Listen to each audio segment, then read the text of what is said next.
Bonjour, je suis Burton Richardson, je suis de Los Angeles. Maintenant, j'habite à Hawaï. I'm a full instructor under Dan Inosanto. Je suis instructeur sous Dan Inosanto et Sifu Larry Hartzell en Jeet Kune Do. Je suis aussi instructeur d'arts martiaux philippins, toujours sous Dan Inosanto, ainsi que sous Antonio Illustrissimo. Je suis aussi ceinture noire de Jiu-Jitsu brésilien et j'ai coaché plusieurs combattants de MMA, notamment pour l'UFC. Je suis instructeur de Silat, formé par Paul de Thouars, et, vous l'avez compris, j'étudie autant d'arts martiaux qu'il m'est possible d'étudier. Je les teste sous pression, en sparring dur, pour voir ce qui fonctionne bien et ce qui ne fonctionne pas si bien.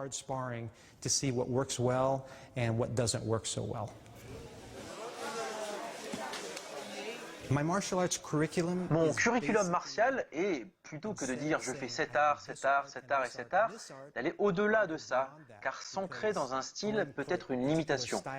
Car à partir du moment où je dis je pratique tel art martial, ça veut dire en fait que j'exclus les autres. Mais peut-être que cet autre art martial a des choses qui sont meilleures pour moi dans telle ou telle situation. Donc en fait, je travaille plutôt par distance de combat. Et pour être complet, je pratique la distance de pied-point, la distance de clinch, c'est-à-dire la saisie, le corps à corps, le sol, les armes, les adversaires multiples, et le tout orienté pour la réalité de la rue. Et en partant de là, on va puiser dans de nombreux arts martiaux pour voir ce qui marche le mieux. Par exemple, si on prend l'exemple du clinch, à distance proche, j'utilise des techniques de la lutte gréco-romaine qui ont été modifiées pour le MMA et j'ai moi-même adapté ces techniques pour la défense de rue sans règles. C'est en fait mon curriculum martial qui est ainsi se concentrer sur ce qui marche bien dans la rue.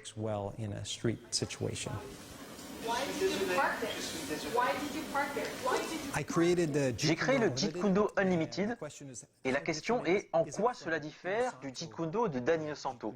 Alors j'adore Guru Dan Inosanto et ce qu'il m'a enseigné, ce qu'il m'a dit de très nombreuses fois, il faut que tu fasses ce en quoi tu es le plus intéressé.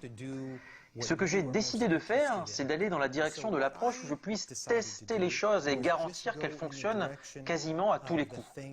Ce qu'il se passe du coup, c'est qu'au fur et à mesure que vous vous entraînez et que vous devenez un professionnel du combat, alors vous utilisez ces autres choses. C'est amusant de voir que certains disent « Waouh, vous faites quelque chose de très différent de Dan Inosanto ».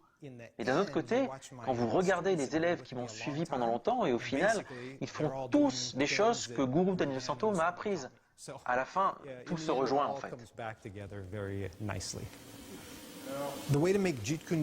Pour que le Jeet Kune Do soit efficace dans la rue, ou que n'importe quel art martial soit efficace dans la rue, il est important, essentiel à l'entraînement de travailler la résistance.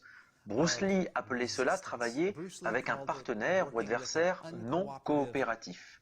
Quel que soit l'art martial, du Jeet Kune Do, du Silat, du Kali, du Karaté, du Judo, il vous faut quelqu'un qui résiste à vos techniques pour que vous puissiez vraiment savoir si vous pouvez faire cette technique efficacement face à quelqu'un qui ne veut pas que vous la placiez.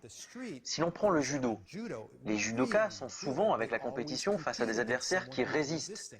Mais quand on introduit des coups de poing, des coups de pied, des coups de genoux et des choses du genre, alors on est obligé de changer un peu la façon de travailler.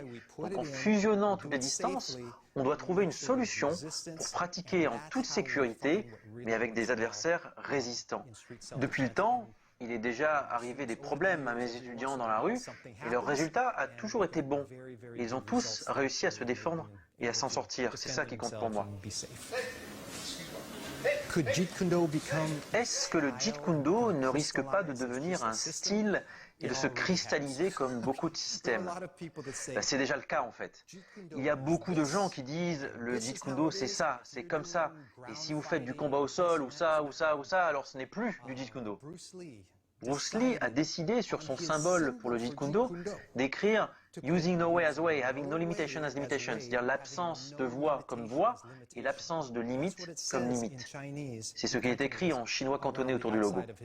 C'est l'essence du Jeet Kune Do en constante évolution et il ne peut pas rentrer dans une boîte fermée. Mais les gens sont plus en confort de dire que le Jeet Kune Do c'est comme ça, Je n'ai pas besoin d'apprendre ça ou ça, je n'ai pas besoin de redevenir un débutant encore. Mais la vérité en fait, c'est que je suis un débutant dans de très nombreuses choses et c'est comme ça que je peux continuer à m'améliorer et à pouvoir apporter des choses à mes élèves. J'ai écrit un livre qui s'appelle Choke Them Out à propos des étranglements, comment s'en sortir et toutes les variétés d'étranglements. Parce qu'en fait, dans une situation de rue, quand on est face à quelqu'un qui peut être drogué ou extrêmement déterminé, l'avantage de l'étranglement, c'est qu'il endort n'importe qui. Il y a donc les techniques classiques qui créent de la douleur et les agresseurs arrêtent car ils sont blessés ou bien KO. Mais si vous faites bien un étranglement, le sang est ralenti dans son chemin jusqu'au cerveau et cela endort l'adversaire. C'est finalement très humain aussi. Il est donc pour moi important de connaître les variations d'étranglement, d'autant que l'on ne sait pas de quelle position il faudra les appliquer. L'étranglement arrière est pour moi, je pense, la technique la plus utile des arts martiaux. C'est la technique qui arrête le plus de personnes. Et en plus, il peut être appris assez rapidement, pour beaucoup en tout cas. Et pour d'autres personnes, il faut parfois un peu plus de temps pour intégrer cet étranglement. Mais moi, cet étranglement, je l'enseigne en premier, très tôt dans la progression, pour que mes élèves puissent l'utiliser rapidement. Si je devais donner un conseil à une personne qui souhaite apprendre à se défendre lui-même et à défendre sa famille dans une véritable situation de défense de rue, mon premier point serait l'évitement et la prise de conscience de son environnement. Être conscient d'où vous êtes et essayer d'éviter les situations tendues, c'est le plus important. Second point, si vous devez vous battre, il faut avoir pratiqué et s'être entraîné régulièrement. C'est la raison pour laquelle, dans nos cours, on s'entraîne dur, en toute sécurité, mais sous stress, avec tout l'équipement qui va bien, mais on s'entraîne à du combat réaliste, avec des personnes qui répondent en face.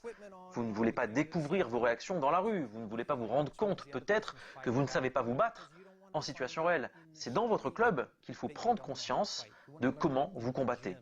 Donc, trouvez un endroit où apprendre à combattre en toute sécurité pour avoir de meilleurs résultats dans la rue.